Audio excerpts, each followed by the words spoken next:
नमस्कार, राधे राधे, जय श्री कृष्णा। आप लोग कैसे हो? आई थिंक सभी स्वस्थ होंगे, मस्त होंगे।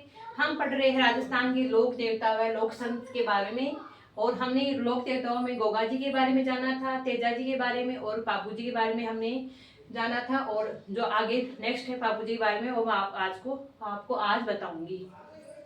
पापू जी पापू जी के बारे में हमने क्या जाना था कि इनका जन्म कहाँ पे हुआ था। इनका जन्म हुआ था कोल्लू में, जो फलोदी में आता है।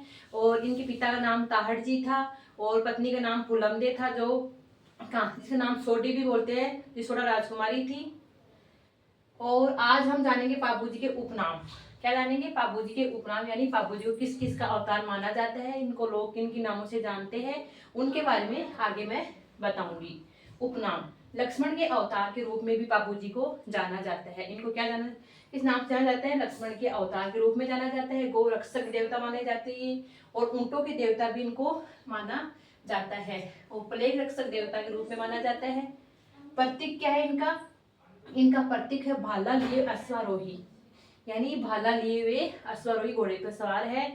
और तेजा जी भी भाला लिए अश्वारोही है, लेकिन उसमें उनकी जीवा पर सांप को डसते हुए दिखाया गया है, उसमें ये नहीं है। इनकी घोड़ी का नाम था केसर कालमी। क्या नाम था? केसर कालमी।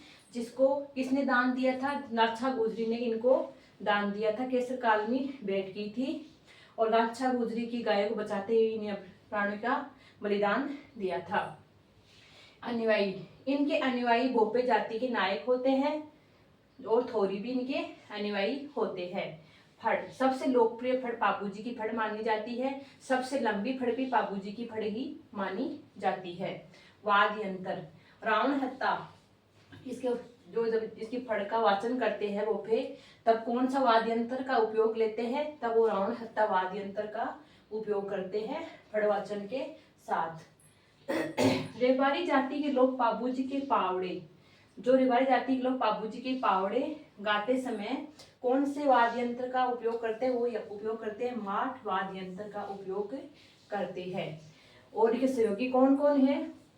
चांदा डेमा व हरमल इनके सहयोगी है। आसिया मोर्जी ने पापू प्रकाश नामक ग्रंथ लिखा। पापू प्रकाश नामक ग्रंथ किसने लिखा? आसिया मोर्जी ने लिखा। ये क्वेश्चन मोस्ट है, ये पूछा जाता है आरपीसी के द्वारा। और पापू जी के बाद में हम नेक्स्ट लोक देवता है हड़बू जी। कौन से हैं नेक्स्ट देवता? हड़बू जी। इनका जन्म कहाँ पे हुआ था? इनका जन्म हुआ था बुंदेल नागौर जिले में हुआ था। पिता कौन थे इनके? पिता इनके मेहाजी थे और परिवार सांखला राजपूत थे। सांखला राजपूत थे। और गुरु कौन थे इनके? इनके गुरु का नाम बालीनाथ था। और इनका मंदिर कहाँ पे बना हुआ है? इनका मंदिर बना हुआ है बेंगटी फलोदी में। इनका हड़बू जी का मंदिर बना हुआ है, जिसका निर्माण किसने कराया था? जिसका निर्माण कराया था 1727 ईस्वी में अजीत सिंह ने इनका निर्माण करवाया था। अजीत सिंह ने इसका निर्माण करवाया था।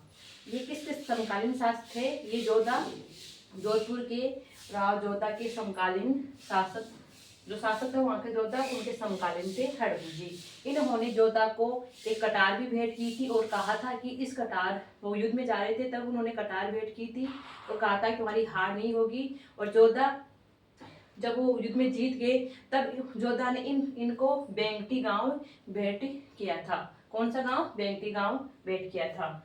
उपनाम क्या है हड़बू जी के? हड़बू जी उपनाम है वचन सिद्ध, यानी वचन को सिद्ध करने वाले, जो वचन दे दिया उसका पालन करने वाले और चमत्कारी महापुरुष के नाम से जाना जाता है। इनको शकुन शास्त्र के ज्ञाता के रूप में भी जाना जाता है। ये अशक्त पंगु गाय के लिए चारा लाते थे। जो गाय चलने में अशक्त थी उनके लिए चारा लाते थे, उनकी सेवा करते थे। ये कौन? हड़बू जी करते थे। नेक्स्ट है लोक देवता मेहा मांगलिया जी। कौन से है? मेहा मांगलिया जी। इनका जन्म कहाँ पे हुआ था? इनका जन्म हुआ था बापनी फलोदी में। कहाँ हुआ था? बापनी फलोदी में इनका जन्म हुआ था। पिता इनके गोपाल राज सांखला थे। ये और परिवार पवार क्षत्रिय तथा सांखला राजपूत होते थे। घोड़ा इनके किरण काबरा इनका घोड़ा था। ये भी शकुन शास्त्र के ज्ञाता थे। एक हड़बू जी शकुन शास्त्र के ज्ञाता थे और ये भी शकुन शास्त्र के ज्ञाता थे।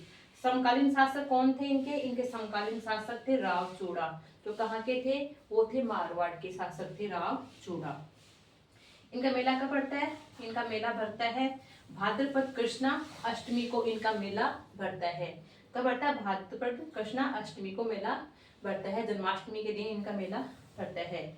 इनका मंदिर कहाँ पे? इनका मंदिर बापड़ी में ही है। बापड़ी में इनका मंदिर है।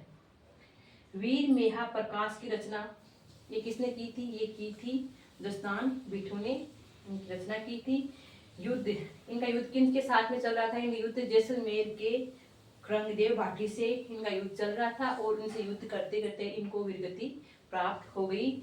मेहा जी और हड़बू जी के बारे में हमने जो जाना है वो इतना ही जाना। और हड़बू जी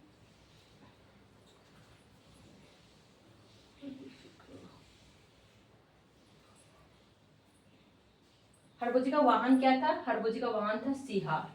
सिहार किसका नाम था? ये एक बैलगाड़ी थी। इसका नाम क्या था? सिहार। ये हड़बू जी का वाहन था। ठीक है, अगर आपको क्लास पसंद आई तो प्लीज लाइक एंड सब्सक्राइब कीजिएगा और नेक्स्ट लोक देवता के बारे में नेक्स्ट क्लास में पढ़ेंगे। Thank you.